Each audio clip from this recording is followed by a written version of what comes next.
fencing and everything.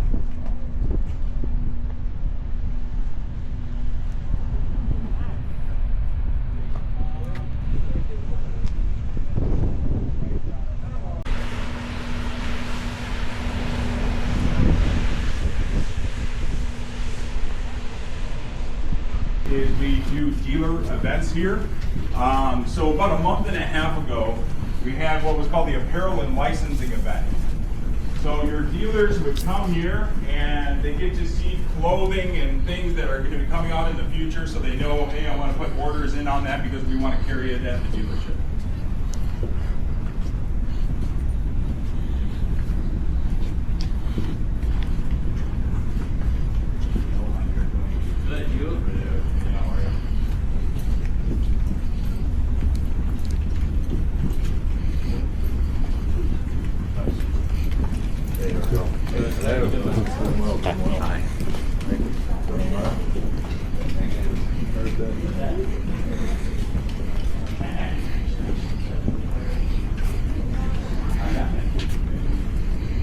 So this is a larger elevator. We'll see, looks like something's coming down. I think we can do them all. We might be able to all go in. But there's going to be somebody on here, so there's Yeah, we go to Sturgis a lot, but I've never gone to North Dakota and stay south.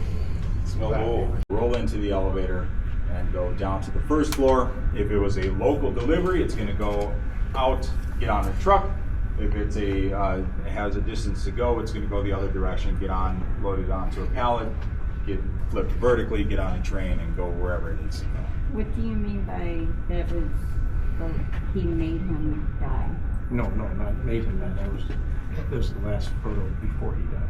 Before he died, yeah. Oh. So William A. Davidson passed away not long after this photo was taken. Okay. So here's a question. Yeah. Do they know where that bike is today? So my friend Chris is now overseeing all the bikes at the museum, and I called him and I asked him, I'm like, do you have this bike? Because they have a Venetian blue and Croydon cream 36, and he said, no. So I don't know where that bike is. But they have this same color combo 36 knucklehead, but not this exact one. So I don't know if they know where it is or not. Okay, I'm I don't know. If you could find it, I gotta imagine that's worth something. 36, if you know the knucklehead's 36 knucklehead was a one-off, year knucklehead before they made a lot of changes in 37 up until the end, until 47. So 36s are rare to begin with. And then yeah, that number one has got to be absolutely wildly priced. So, Well, you see, you had the guy here. American picker. Well, I know, yeah. anyone can find it. It's going to be mine. So 1974 was the last year a motorcycle rolled off of this floor. After that, this floor went through some changes. So when Willie G came to the company, he had a vision in mind and he wanted to bring in a styling department. Styling department really didn't exist. We had a engineering and design floor down on floor 2, which we'll go to next. But it didn't really have that artistic flair that Willie G was looking for. Nowadays, if you go to the Product Development Center, which is called the Willie G Product Development Center, it is a multiple 100,000 square foot building where all of our engineering and design are done. At much more humble beginnings though. So if you look at our columns and they have these alphanumerics, right, like a C25, D24, C24. Willie was given his design studio, but it was from B26 to the end of the bricks. So it was quite a bit smaller than a multiple 100,000 square foot building. So there was a wall that said right here, this would have been the door to the styling lab, and just like the Product Development Center is today, it was guarded by a young lady named Christine Eggert. And if you were allowed to come in, she would open the door, and you guys are allowed to come in today, so come on in. And this is what you would have seen. So here's a photo of this angle of Willie G, approximately 1976. But if you look in the back window there, you can see the fire escape. That fire escape is still there. It's just a door now instead of a window. But then you can see there's a Y-Glide paint set in there. There's a Project Nova block, and they look like they're dressed in roughly 1976. I like to use the time here to think B26 to the wall, right? That's not a lot of space. How many motorcycles from the 70s, 80s, 90s came to life right here? Yeah, right in this little spot. You guys probably even own some of those bikes. This is where they were born. This is where they were designed. This is where they were drawn. You're standing in it. It's a pretty special, small, few square feet. Last motorcycle to be designed here was in 1998, because that's when the Product Development Center opened and they ended up taking everything over there. It was 3 years pre-production, V-Rod. We had a full clay size model of the V-Rod that sat in the back corner here that only 5 people in the company were allowed to look at. And now that clay size model is sitting in the archives at the museum. After everything left and went over to the Product Development Center, this turned into what we call NDO. When you guys were up on floor 6 by the Gray Ghost, you might have seen a door that said NDO on it. That stands for New Dealer Orientation, so that's what was down here before. That is when somebody's buying a dealer, taking over a dealer, they would come in here and really learn the ins and outs of how to run their dealership from corporate. And of course, dealers, being dealers, are going to run it their own way. But this is where they learn the legalese and all the boring stuff that they would come to NDO. But they had the opportunity to meet leadership and meet the executives and shake hands, and also meet with training and talk with us about more boring CXI scores and things like that. But it was a great opportunity for us to put faces to names and shake hands. This is also the spot where we talk about the local 6 dealerships. Being in Milwaukee, we have a hell of a lot of dealerships right by us. If you guys are looking to continue your party outside of what we are offering, check out the local 6 dealers. There's some big celebrations going on. Now, I'd like to talk about this thing. 3900 is a building that is attached to 38, where we first started, the first building we went to, and in the basement of 3900, because my team likes to explore and wander around and search in nooks and crannies when we can, we found this sitting in the back corner. And when we opened it, we were kind of surprised to see that it wasn't empty, because usually we open up all the drawers and they're empty, right? Anything good we find is empty. But we found it wasn't empty. It was filled to the brim with original engineering drawings. Now, we have made mention to the museum that these exist, I think. Now, are we going to stand up on, shout it from the rooftops that we have these? No. But they know. And I think they're cool with it.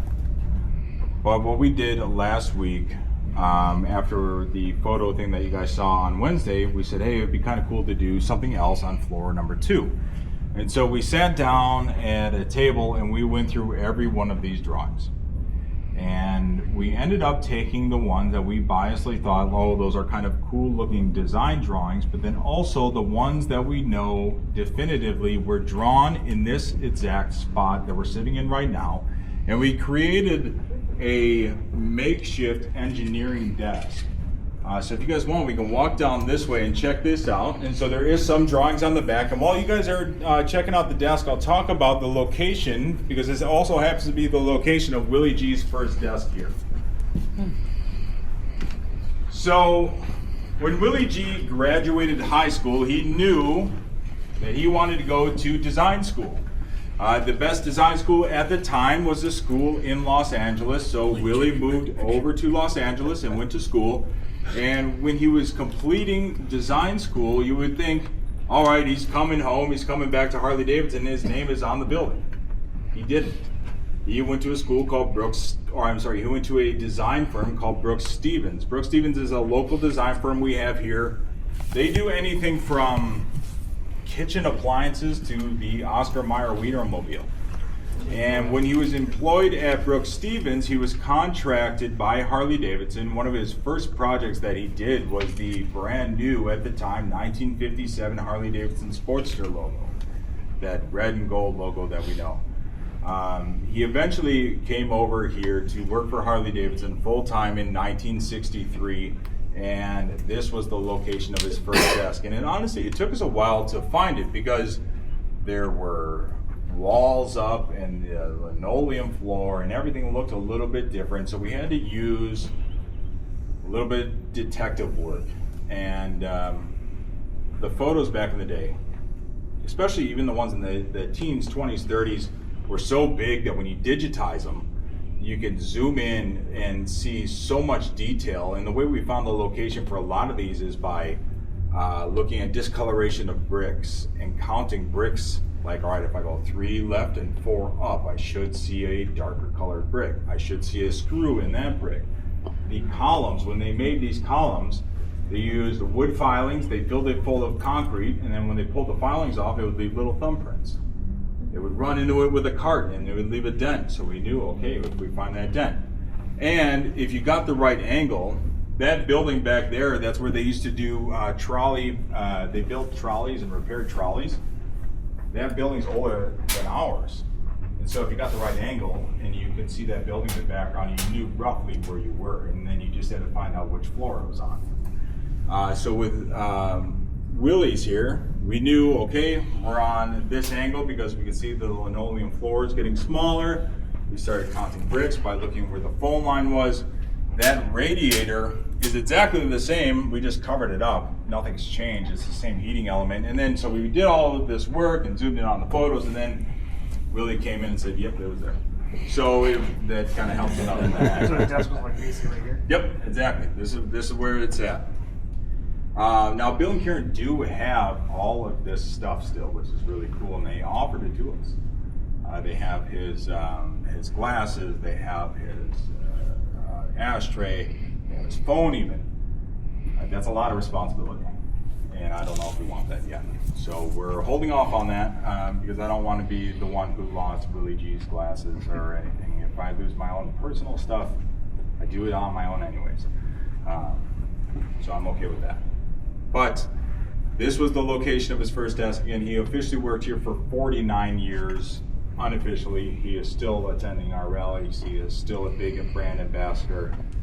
Fantastic guy. Has given us a lot over those 49 plus years. Now, my portion of the tour is officially over. Where we go from here is I hand you off to Tony for a second. She'll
I was walking out one evening late, the moon was rising high, headed for the riverside, around us fussing fight. Patrolman, he walked by, asked me where I'm going. Said if the sun set on me there, I'd never make it home. He said, don't go downtown tonight, there's trouble on the rise. The bad men in the shadows, and they're bound to take your life. If you mind to ramble, I'll tell you how I do. Keep your money in your pocket, then the razor in your shoe.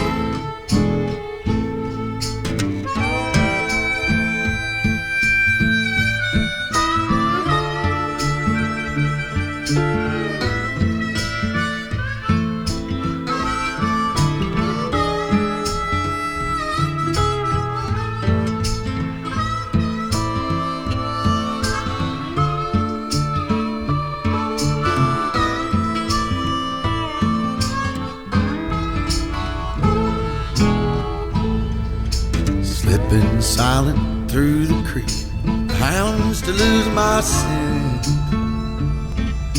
I went up a tree and I watched them turn, wondering where I went. I take a rest, I hold my breath, I let it simmer down.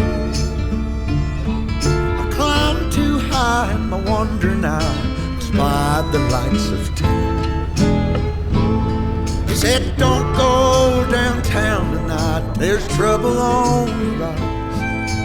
The bad men in the shadows, oh, they're bound to take your life. But if you mind to ramble still, I tell you how to do. Keep your money in your pocket, boy, and the razor in your shoe.